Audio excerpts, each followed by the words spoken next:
శ్రీమనోహర సురార్చిత సింధు గంభీర భక్తవత్సల కోటి భానుతేజ కంజనేత్ర హిరణ్యకశ్యపాంతక శూర సాధురక్షణ చంక చక్రహస్త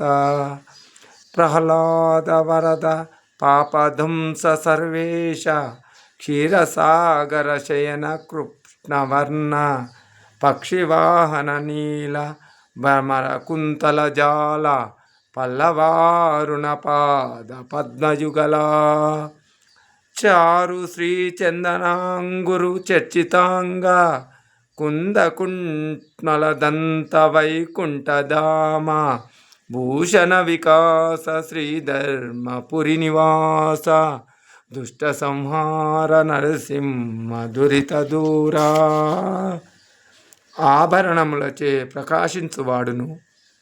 శోభస్కరమగు ధర్మపురమున నివసించువాడును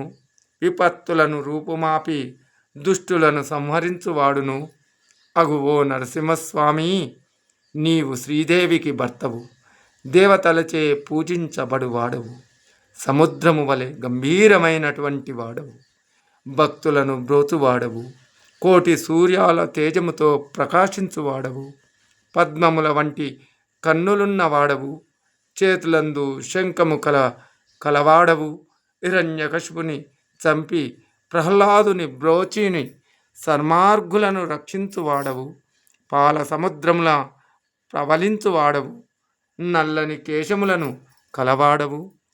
చిగురాకుల వంటి ఎర్రని పాద పద్మములు కలిగినటువంటి వాడవు,